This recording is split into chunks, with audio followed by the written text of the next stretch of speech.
in the surah called Anfal, the 24th ayah. He said, A'udhu billahi samil alim min ash-shaytanir rajim. Ya ayyuha alladhina amanu istajibu lillahi wa lirrasul sallallahu alayhi wa sallam. Idha da'akum lima yuhyikum wa'alamu anna allaha yahulu bayna al-mar'i wal qalbihi wa annahu ilayhi tuhsharun. Wattaqu fitnatan la tusibanna alladhina zalamu minkum khassa wa'alamu anna allaha shadidul iqab.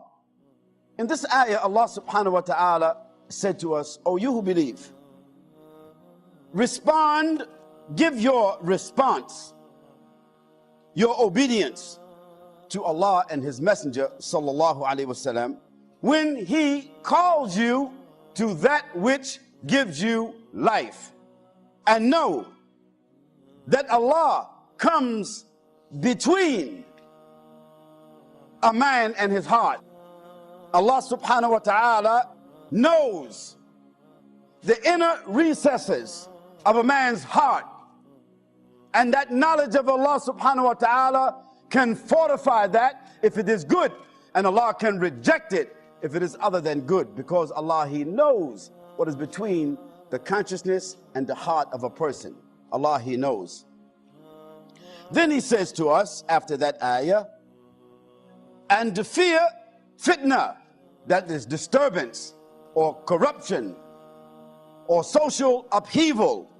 Fear the fitna, the corruption, the social upheavals that does not only affect those of you that do the evil in particular.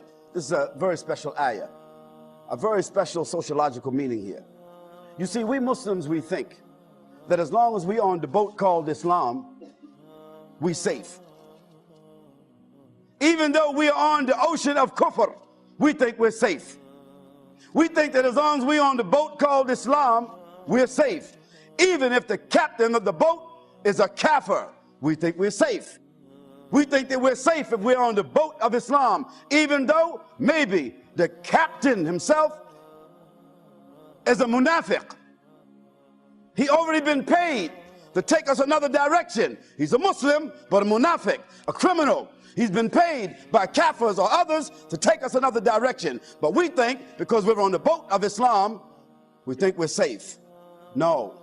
And we also think that as long as we go to the masjid, as long as we're reciting Quran, as long as we're making sajda, as long as we're making tasbih, as long as we're making hajj, as long as we're wearing certain clothes, as long as we're born of a Muslim family, as long as we're eating halal meat and so forth and so on, we think to ourselves, never mind these kafirs.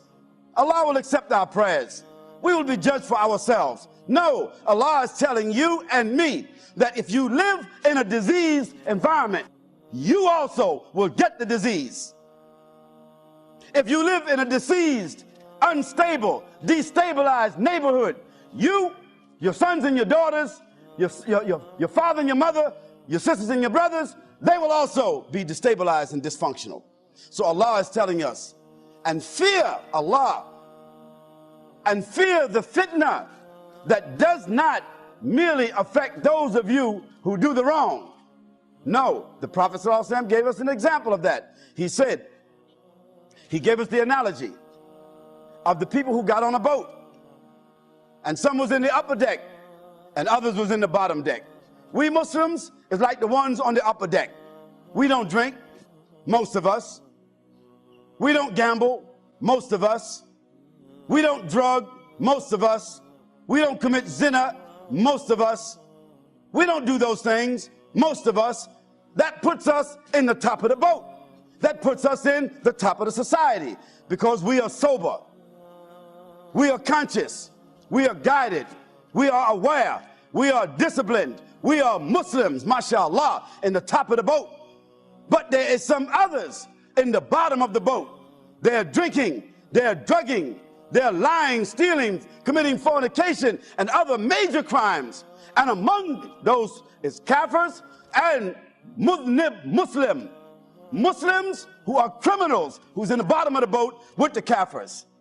And we think because we're in the top of the boat, a boat called Islam, we think we're safe. No, the Prophet ﷺ said that if the people on the bottom of the boat, they drill a hole in the bottom of the boat because they're jealous. They drill a hole in the bottom of the boat because they want to get their own water. They don't want to be coming up to the top to be getting nothing from you, even though they know what you got up on top. They don't want to do that. So they say, you stay on the top, we on the bottom, that's our part of the boat. We're going to drill a hole, get our own water, do what we want to do. That's the society.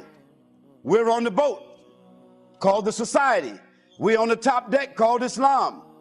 The Prophet ﷺ said, if the people in the top of the boat allow the people in the bottom of the boat to drill that hole in the bottom of the boat, what's going to happen to them? The whole boat will sink and everybody will drown. So this is where Amr bil Ma'ruf wa Nahy anil Munkar, it comes in. That we have to stop the people on the bottom of the boat from doing that action, because just because those of us who fear Allah, we think we won't be affected, we will be affected. So Allah subhanahu wa ta'ala said, Istajibu lillah wa lirrasul sallallahu alayhi wa sallam. Respond to Allah when He calls you, and His Messenger sallallahu alayhi wa sallam, when He calls you to that which will give you life. What does it mean, give you life? Doesn't mean give you physical life, you're already living. But it means bring dignity into your life. Bring honor into your life. Bring empowerment into your life. Bring functional stability into your life. Bring distinction into your life. This is what Allah is telling us, that by responding to Allah and His Messenger, that response will bring you a new sense of life.